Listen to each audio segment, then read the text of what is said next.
Welcome back to another perfectly splendid episode of Insert Subject Here, where we talk about a lot of ish. Last week was most intriguing as a lot has happened. 45 was dethroned and Lady Melania wore all black for the final festivities. The dawning of a new king was met with the most utmost jeers and jests as Lord Biden and Lady Jill, who did not tumble down the hill, took their new throne. Also in attendance were Lord and Lady Obama, who stole the show in their most fashionable garments that left jaws dropped just like newlywed nightgowns. Sir Bernie's portrait was passed around the interweb and placed in the most decorative of landscapes, which was quite the sight to behold indeed. Finishing off the week was the long-awaited duel between Madame Ashanti and Madame Keisha Cole, who bared a striking resemblance to Lady K. Michelle. The long-awaited festivities took even longer to start as many speculated why Lady KC was disappointingly late. Perhaps the modiste had trouble tightening her corset to keep her lady bits in place, which almost made an appearance several times. Quite the vocal spectacle, it was as if a chihuahua were placed in a ring with a German shepherd, and we voted to see who barked the best. My thoughts? Lady KC was the victor, even after many eye rolls, hair swings, moody moments, and an unexpected trip to the privy to relieve herself of all the libations she kept consuming. And now, without further ado, on with the show. Hey. Yo. Welcome back. I wasn't ready, guys. I, dear people, was not ready for that. I did not know to expect that. Wow. Kudos, old chat. Thank you. We watched Bridgerton. Yo. And this dummy was like, you should talk in an English accent the next episode. And I was like, Then I was like, I got something better for you, huh? I liked it, though. Did you like it? Chihuahua? Listen, Keisha Cole did kill it. Keisha Cole. Ashanti did a lot better than I thought first, because I wanted to tackle that. Ashanti had a few more hits than I expected her to have, which I was pleasantly surprised by. Yeah, but she also had a few. I was like, hey, did you hear this song before? I've never heard this. Anybody hear this one before? Yeah, they lost me a couple times. It was a few joints. I was like, I don't know what CD that is, but when they got to my song, Love, but she did it so early. She did. I wasn't expecting it that early. I wasn't expecting them to go almost 4 hours. Well, you figure when you show up to work an hour and a half late, you know what I mean? 4.5 hours was actually 2.5 hours of work. That is absolutely true. And then she just got up. It was like, I need a break. Yo, but man, if y'all don't get back on this screen respectfully, sit down and finish. I was already an hour and a half late. But Keisha Cole, the girl from the hood, like the one that thought she was so much better than everybody. So when everybody was eating frozen cups, she was eating the snowball. She was that type. Like she knew she was hood, but she was better than the hood. Like it was a weird versus, but I enjoyed it for the most part. But it was a weird versus. I'm just glad it's over. America, you got your verses. Glad it's over. So, welcome back again. Yeah. Thank you for joining us. Be sure to like this video, subscribe to the page, and turn the notification bells on so you'll always know when we post a new video. This week, we're going to do a tantalizing Where Are They Now? So we each did a little research on a few people, and we're going to present that. Some of these are some fascinating stories. Some you may not have heard of. Some you may have heard of, and you're wondering, I wonder what's going on with them now. So I'm going to make you dig a little deeper to see who is this person they talking about. I bet you know all of them, though.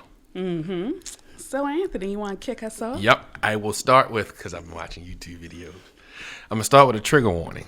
Some of the topics discussed involve mental health issues, suicide, murder, depression, So if these topics are triggering for you. And sexuality. So if these topics are triggering for you, please click off of this video and go to one of the other mini-ish podcast episodes that we have that are a little more lighthearted. It's not going to be too heavy, but it might be triggering, and we don't want anybody triggered by this. Yes. All right, so I'm going to kick it off with my first one. Sir Derek Luke. Sir Derek Luke. Sir Derek Luke. Sir Derek Luke of Harlem. Okay, but I'm not doing that English accent. So, everybody knows who Derek Luke is. Derek Luke shot onto the scene in 2002 with his horrible performance in Antoine Fisher. Antoine Fisher was a story about a troubled young man in the Navy who was forced to go see the Navy psychiatrist, played by the incomparable legend Denzel Washington. A fact that I learned while I was on my research, Luke was actually the gift shop worker on Sony Studios when he snuck off on break to go audition for the role. Wow. So he went and auditioned. They liked him.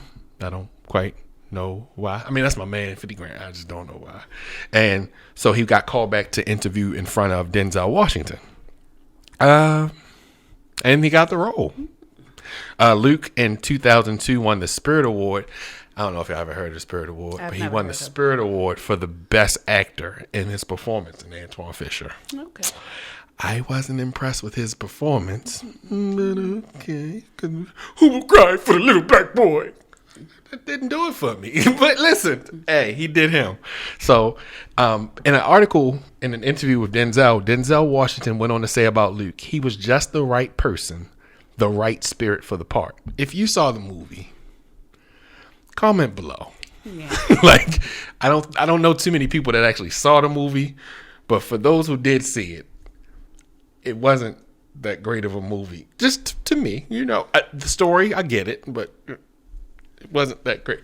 So Luke went on to be a leading character in the next movie, Biker Boys, alongside yet another legend, Lawrence Fishburne. But it was not a well-received movie because it failed to recoup the $24 million budget they spent making the movie. It actually made like $23 million in the box office. So they spent $24 million to make it because of all the stunts, and only made $23 million total worldwide, which, yeah, that's a flop. So he followed up in supporting roles in movies such as Friday Night Lights. I know everybody might have saw that. Sorry. You want to win, let booby spin. I think that was probably his best role to me because he had like 20 minutes of the movie, but it was the best 20 minutes of the movie for me. Okay. He was also in Glory Road, and he was Puffy. Take that. And Notorious. Probably the worst Puffy character I've seen too. Like he didn't give me Puffy vibes in Notorious. Sorry. No. So where is he now? You might be asking. Being a leading man served to be short-lived for Derek Luke, but he continues to make a living in supporting cast roles in major films and shows such as Baggage Claim. I know we all saw Baggage Claim. Mm-hmm. He was also in Empire. Maybe he was Cookie Line, little side piece thing. He was in 13 Reasons Why, both seasons. I forgot about that role. He was the guidance counselor. Oh, yes. And he's also starring in the Purge TV series, which I haven't watched, but I heard it's pretty good. Look, Derek Luke isn't my favorite actor by a long shot, but I'm rooting for everybody black. So I hope he continues to get more roles and continues to work in Hollywood because it's hard for black actors to come by jobs in Hollywood. Agreed. So I did a little bit of research digging on a story that captured the world by storm. If you remember a couple of episodes back, we talked about what the kids are dealing with now. And this was the very first Teacher Bay. Introduce Mary Kate Letourneau. Now, to refresh your memory, she was the very first teacher that had inappropriate relations with a student. She was married and had 4 children, and she pled guilty in 1997 to 2 counts of second-degree rape of a child, Villy, who was 12 or 13 at the time and had been her 6th grade student. In May of 1999, she divorced her husband and he gained custody of the 4 children that they had. While waiting on sentencing, she gave birth to her first child with Billy. Notice I said first child. What? Yes. She only got 6 months in jail, which 3 months were suspended, and she was to have no contact with Billy for life, among other terms. Not to cut you off. Is your name really Billy? Yeah, he was like a Hispanic dude. Okay, gotcha. Yes. Sorry. Continue. No problem. Shortly after she was released, the judge revoked her plea agreement and instituted the max 7 years and 7.5 years because she was found in a car with Billy. Oh my God. So while out, you were told, don't see him for life. She was in here getting with Billy's Oh, Willie. with the whole car fogged up. And I know some of y'all remember fogging up some cars. Oh, y'all fogged up some cars. If the police would have pulled up. But anyways. 8 months after returning to prison, she gave birth to their second child.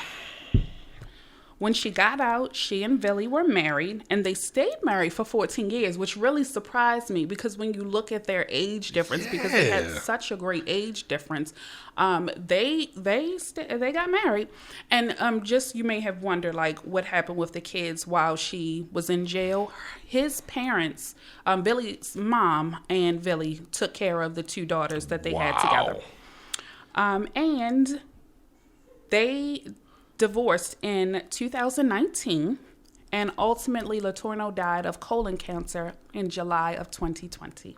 Yikes. Yeah, I always wondered what happened to her because I knew that while she was in jail, they were writing letters to each other, talking about they were going to be together because ultimately he became an adult, and they got married. And I did not know they had stayed married for as long as they did. I think it takes a special kind of parent to say, I'm going to raise the child that you had with your teacher, like while she's in jail, serving time for consensual. God. Yeah, and Letourneau came from a very affluent family because she had, like, her father was really heavy into politics. I want to say, like, he was a senator or something. So this was not just your run-of-the-mill lady. Jesus Christ. Yeah. So watch out for them teacher babes. Y'all going up to y'all kids' schools like, oh, look at little Daphne. Little Daphne looking at little dirt. So on to my next one. Mine are a little more lighthearted than hers are. You know, she's dark. I'm a little light, little bright. Kelly Williams, good old Laura Winslow. Guys, remember her? Family Matters. Remember her from Family Matters? The apple of Stephen Q. Urkel's eye. Kelly started out as a youth fashion model. She went on to star in the hit TV show Family Matters from 1989 to 1998 when the show ended, which was a nice little run. Wasn't that the one where her sister like went upstairs and then just never came back? Yeah, that's the show. Okay. So she, after Family Matters ended, she had brief appearances on Moesha, Girlfriends, and The Parkers before making an attempt at another leading role in the TV show What About Joan? You're asking what About Joan was about? I don't even know either. I'm pretty sure it's a show nobody saw because I don't even think it aired. So after What About Joan didn't get picked up, she moved back to DC and started the Kelly Williams Youth Program, where she decided she wanted to help future budding stars develop their skills and become pertinent in the acting and entertainment field. Where is she now? I'm pretty sure you're asking. Well, in 2012, it was alleged that Kelly was using her youth programs to help former DC Councilman Harry Thomas Jr. steal city money. What? Scandal. So there is no proof that she actually was involved. However, records obtained by the Washington City papers, Loose Lips, found that an unnamed individual was using a youth program to help Thomas pocket city funds. In the end, Yo wound up stealing $350,000 from the city of DC. Wow. Needless to say, he got caught. He got prosecuted. Didn't say anything about jail time, but he had to resign his position. He had to pay back the money. Cool. Kelly drifted back into the shadows after this. I bet. So in my research, I was like, well, is the youth program still working? Because I don't know how you help somebody steal money. And then if you didn't do it, then how do you get people to come? Couldn't find out one thing on the internet. She just, you know that gif of Homer Simpson going back into the, yep, and that's what she did. So no clue whether it's still running, whether kids are still involved, whether she just disappeared and shut the joint down. However, Kelly did recently pop back up in society in 2020 to star along her former Family Matters cast member Darius McCray, Superhead's ex, and a movie called Christmas in Carolina that I'm also sure no one saw. So the moral of this story is Laura Winslow should have just got with Stephen Q. Urkel and she wouldn't have to steal these people's money. Oh, Laura. Did I do that? Okay, so up next is another story that just captivated me, and I'm just following it through. Now, this is going to be very long, and it may be a little bit confusing. So hit the comment section so far with if you're feeling any of these people, if you're like, what is going on? If you're learning about a few of these people and situations, let us know. And don't forget to like, comment, and subscribe. Absolutely. Like it if you like the episode and the content so we can know what we're doing, keeping it up. All right, go ahead. Now, have you heard about a sweet little ray of sunshine called Natalia Grace Barnett? Who is that? I'm glad you asked. So this is such a thick, juicy story that I have been following for a couple of years now. So go down this yellow brick road with Sidebar me. before she starts. We do pre-production to say what our topics are. And I was in the room while she was doing some of the research and I'm just sitting there staring at the TV like. Yeah, this is crazy. This is, but go ahead, Okay. because it's going to get good. So Natalia was given up by her biological mother in the Ukraine in 2003. When Natalia's mother and father divorced and her mom could no longer care for her as an infant. She was born with a severe case of dwarfism. She had, and her mother described, short little arms, short little legs, and no neck. Natalia was admitted to the Ukrainian orphanage in October 2003 and stayed there for 5 years when she was adopted by an American couple in 2008. Now, the Ukrainian orphan was given back by the American couple that adopted her in 2008 for an undisclosed reason. And I've done so much digging and prodding, and I cannot find the reason why this couple gave her back. Mind you, I did find the couple, and they also suffered with dwarfism. So you would think a dwarf couple could care for this baby. So Christine and Michael Barnett agreed to an emergency adoption of Natalia Grace, believed to be about 6 years old at the time, in 2010. Now, her birth certificate from the Ukraine only had 3 numbers. They said she was born 9-4-3.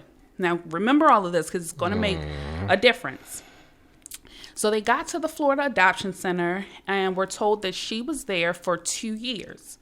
They noticed immediately in the parking lot that she couldn't walk, but there was nothing in the paperwork to say she couldn't walk. So the family spent time in Florida, where they adopted her from, to kind of get her acclimated to the family, because they also had 3 biological sons.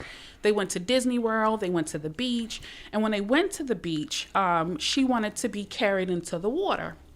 Now, Christine and Michael Barnett were kind of tired, and they said, all right, just give us a minute. One of us will take you. And they were shocked to find she just got up, and this is all allegedly, she got up and just ran to the water and got in by herself. Oh, mercy.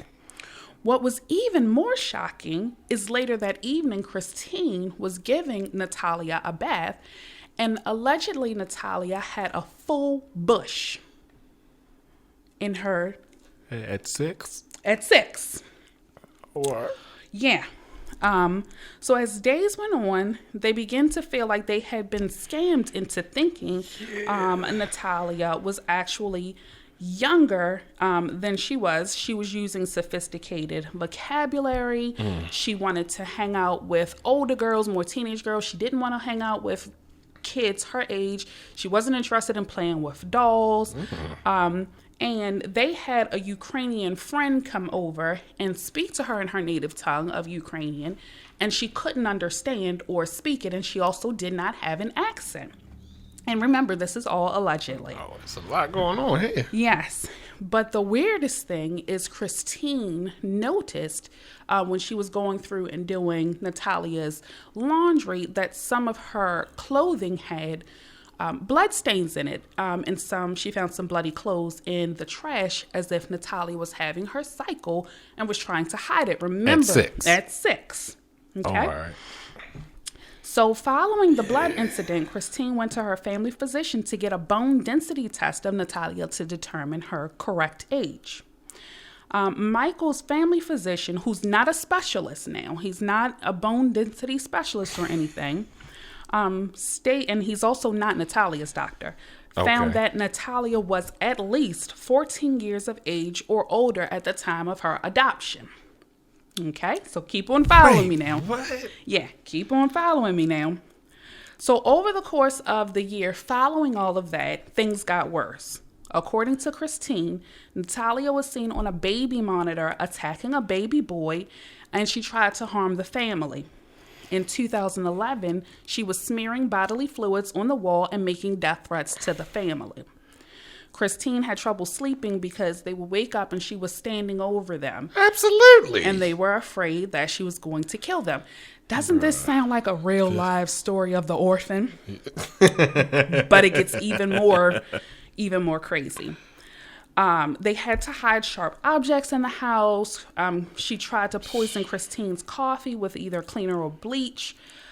Christine said that she was standing over her coffee with what looks like either bleach or Windex or something, and she asked Natalia, "What are you doing?" And Natalia simply responded, and I quote, "I'm trying to poison you." Following this incident, Natalia would spend about a year being treated for various psychiatric disorders, spending between days and weeks in the Indianapolis Stress Center. And I should have mentioned this before. They adopted her from Florida, but they lived in Indiana, so that's where they went back to. In 2012, after allegedly trying to drag Christine onto an electric fence, she was sent to a state-run psychiatric center under the state supervision long-term because she was considered to be a threat to others. Pause. Mm-hmm. So they allowed this little girl to try to kill him 17 times. Mm-hmm. And she was still living with them. Mm-hmm. They weren't black, huh? They were not. All right, go ahead. During her treatment, it was alleged that she told people she is much older than she appears. In January 2012, a clinical therapist claims Natalia said she was 18 years old. The family primary physician submitted a letter in March of 2012 claiming that Natalia's 2003 birth date was inaccurate and that she made a career out of pretending to be a young child, fooling the family as well as himself. Jesus Christ. Mm-hmm. In June 2012, she told the staff at LaRue Carter Hospital that she tried to kill her family members and felt no remorse, describing it as fun. And this is all allegedly documented in her medical records. And she was clinically diagnosed as a psychopath and a sociopath. Natalia was released from her long-term stay in the psychiatric ward in August 2012 and placed under the supervision of Aspire, Indiana, where the Barnetts had enrolled her into a school to get her GED, because if you're going from 8 to 22, you've got to get up to speed. Get a job. Right. So they also helped her, the Barnetts also helped her get an apartment, helped her get a social security number, Medicaid, food stamps, and ID, and apply for social security benefits. However, Natalia caused problems at her new residence and was evicted. Yeah, she was trying to kill people. Right. So the Barnetts helped her get a new apartment, this time in Lafayette. Christine stayed in contact with her and made a plan for her to enroll in school and get her high school diploma. Christine co-signed for a lease and paid for her rent for a year. She just paid up front for a year for Natalia. Oh, they got plenty of money, huh? Yeah, and she helped get groceries for her and got furniture for her from Target. She was optimistic because Natalia appeared to have a concrete plan for her life. In 2013, Christine and her family moved to Canada because their oldest child, who is autistic, but he's a prodigy, they had a special program for him to go and study physics. So they all moved there. Now, when they left, Natalia was legally 22 at this time, thriving fine, had her benefits, had a plan for her life. Christine lost contact with Natalia and feared she stopped taking her medication and went back to pretending to be a child for a new unsuspected family. They received a letter that Natalia changed Michael from her beneficiary on her Social Security income to someone else. So, red flags are going off right now. So what was going on with Natalia during this time? Well, during this time, she began taking adult classes, and pay attention to everything that I'm saying. She began taking adult classes and working on her GED at Lafayette Adult Resource Academy, where she met a next-door neighbor named Margaret. So in 2014, Natalia vanished. No one at the school knew where she went. Margaret later learned that she had been evicted from her apartment a few days before that. She met with police and wanted to be put someplace safe. Well, where did she go when she vanished? Natalia had gone to the police in 2014 and told them that her family abandoned her and moved to Canada. That same year, Michael left Christine and moved back to Indiana. In April 2016, Natalia popped back up again because she had new guardians. Now, pay attention now, because new guardians implies you're a child, right? Yeah. Okay. And her new guardians were Antoine and Cynthia Mans, who believed she was about 12 at the time. They asked the Tippecanoe County Family Court if they could become her legal guardians and asked the judge to change her birthday back to 2003. What in the... Right. So this is when Michael Barnett comes back into the picture because he went to the court hearing with an attorney and provided a letter from his doctor maintaining that Natalia was an adult. The letter forced the judge to reject the man's plea to change her birthday back to 2003, and the case was dismissed. 5 years later, the Tippecanoe County Sheriff's Department claimed the family abandoned their underage daughter, claiming that a Dr. Riggs at the Peyton Manning Children's Hospital carried out a bone density test on Natalia in June 2010, and it was believed and revealed that Natalia was approximately 8 years old at the time. And mind you, Christine and Michael knew about these bone density tests because they took her. So it's interesting to me that a endocrinologist and a specialist said... You killed that one there. Endocrinologist. Thank you. Did these tests claiming that she was a child, yet Michael's family physician, who's not a specialist, claimed she was an adult. So this is where I was kind of like, is she a child? Is she an adult? Like, what's going on with this kid? Okay. So at any rate, the cops decided that they were going to pursue legal action. And they went to Michael's house, knocked on his door, and spoke with him for about 3 hours. And at this time, Michael allegedly admitted that he knew all along Natalia was a minor. And Christine told Natalia to tell other people that she looks young, but she's actually 22 years old. So the state is currently trying to charge Michael and Christine with crimes against a child. And I'm going to get into that in a minute. The funny thing is the lead investigator who's trying to charge Michael and Christine with crimes against a child was present at the court hearing when the court decided to legally change Natalia's birthday. So what's interesting here is that the court said she is an adult. So how are you going to charge a couple with treating a child that was determined to be an adult? So you're treating with neglecting a child. So this is very interesting. Get some get back. They ain't like the outcome. Right. So the Barnetts have since gone on different media tours, which is how I learned about them because they were on Dr. Oz. Now, Natalia and her current family went on Dr. Phil to speak for the first time. And the man's, and they were talking about how they found her. She was just wandering around the street. Her legs were tired. She was on somebody's porch and she was like, I'm only 8, but I'm told to say that I'm 22. So the man's took her in. The Manns have said she's never been violent.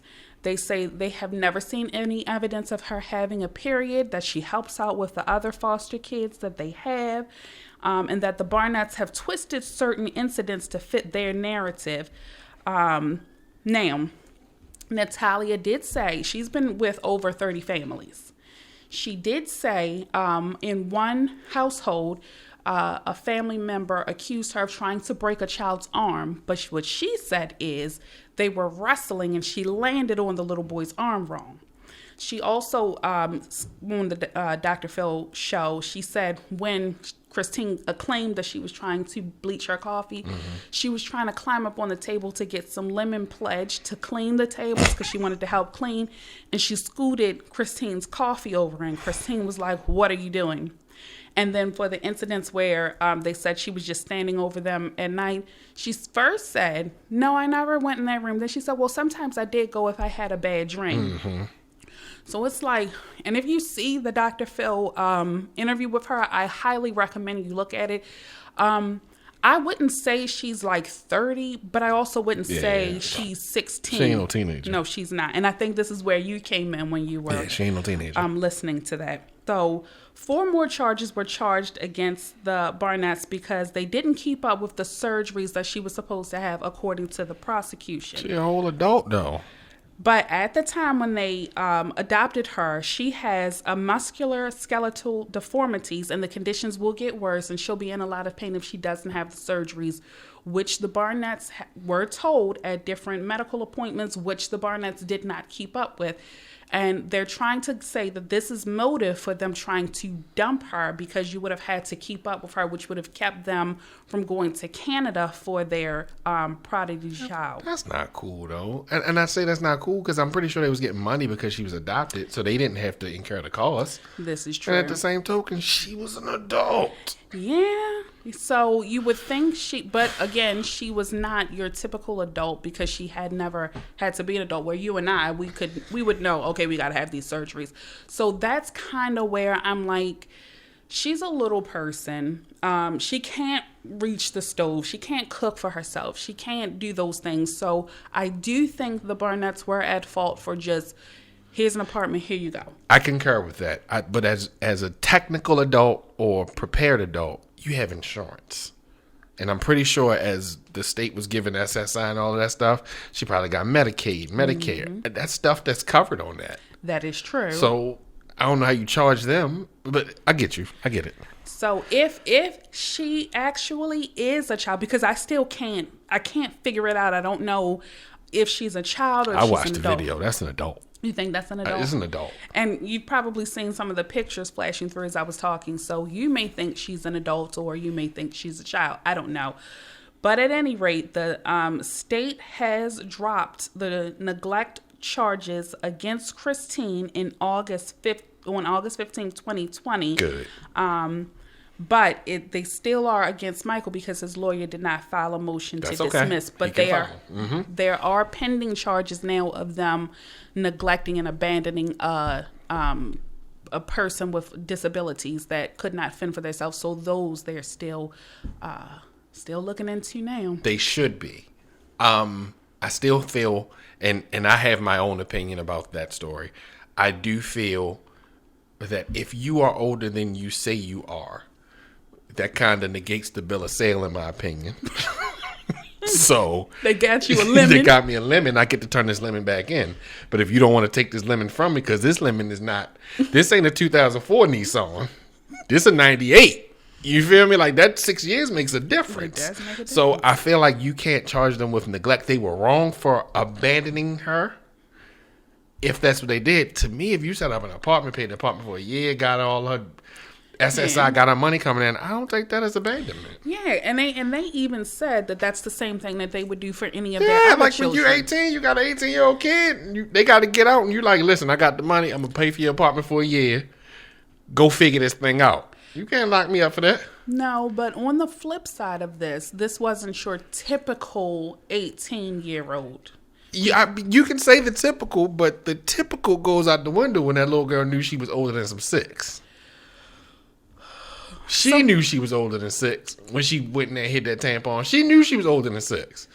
So what do you guys think? Do you think she's a child? Do you think she's an adult? It's a grown woman. It's just I personally think either way, I think she has some sort of mental illness. If rather than move yourself on to take it, because she stayed in her apartment for a year. Yeah, Let's keep that in mind. Before being evicted, and she was evicted probably because she didn't pay because the money had ran out.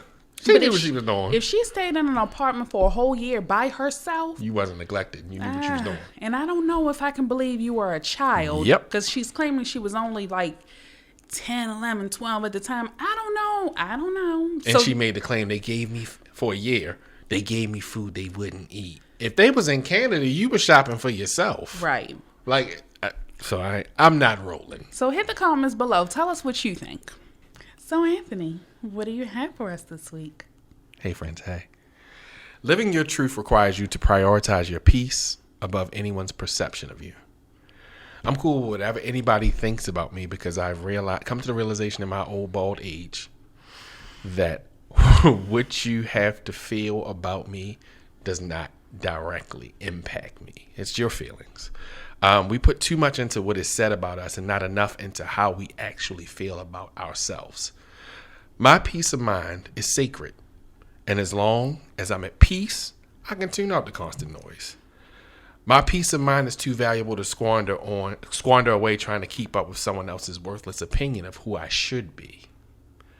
Prioritize your peace over every perception, and I promise you'll feel lighter, you'll do more, and you'll be happier. It's not a rant. It's one of those kind of motivational things that I was feeling for this week. I'll get back to my regular rant next week because I figured this episode was too heavy. Okay. So I have a question. Yeah. Whose idea was it to put suggested gratuity on checks? Like, who thought this was a great idea? Because in my opinion, you're basing the gratuity off of the amount of money that I spend for the meal and not on the service. And the weird part is that the gratuity goes to the server and not the chef. That's a bar. Yikes. So your service can be gutter trash horrible, and you still want me to give you this $11.97. Ma'am, I may only see you once. And that's because sometimes they take your order, but somebody else brings your food out. Yes. You may come back and say, how's everything going? And then I got to flag you around and stuff. You got to make it make sense to me. And then sometimes the servers get real crafty and they circle the gratuity suggestion at the bottom of the check. Listen here. You can kick rocks and flip-flops and hopscotch on broken clocks. I'm not giving you my hard-earned money for you to just pop over 1 to 2 times. You better take this $3 and have a nice day. I hate it here. Oh, with that dumpster juice. This service is horrible, but you want that $12.75 though. So this week's hashtag is gratu on that, because I'm not paying you based off of how much I spend. I'm paying you on how well of a server you are to me. Hey, yo, I don't know how to spell gratu on that. Oh, we're going to put it up. So thanks for stopping by to talk some ish with us today. Gratu on that. How about you gratu on that? Exactly. I thought I was saying something with the gratitudes. I ain't order no gratitudes. I'm just telling you, I ain't gonna pay the gratitudes, especially when you circle it. I hate when they circle it. I feel like that's offensive. That is very you are offensive. telling me. Y'all done got big and bold out here. But you want to treat me like a cat litter companion over here with this horrible service. Hey, yo. Listen, I'm not doing this with you. Okay. I'm not doing this with you. So this week, we didn't have featured business per se that we wanted to highlight. So we're going to highlight a fellow podcaster. This week, we're sending a shout out to the DJ and K Show. Yes. Listen, they're on Anchor and Spotify. Just search them DJ and ampersand K. I see, I know ampersand. Tom ain't been here all episode. We killing. But DJ and K Show, they have a very good take on a lot of the things that are going on in the world right now. They tackle a lot of current events. They give you some investment tips. Yes, they do. It's a really, really nice listen. No longer than about an hour, maybe an hour and some change, but it's a good listen, good perspective. So give them a shot. Give them a listen. See how you like it. Anchor and Spotify, DJ and K Show. Shout out to Davon Johnson, K, and T. Remember T Crochet Star Bracelets, Davon and T, and K. So give that show a listen. We'll link the Spotify link because he sent it to us below, and just give it a click and see how you like it. I'm not. This has been a great. I said it. This has been a great episode. It has been a great episode. It's water. I'm gonna take a. No, I had fun. I hope you guys found out about somebody that you had forgotten about. That last little, I don't know the person's name, but I just want y'all to really look up Natalia Barnett. Comment below. That's an adult. That's a whole adult in these streets. Yeah. But anyway, so I'm Ant. And I'm Makia. And thanks for stopping by to talk some issues today.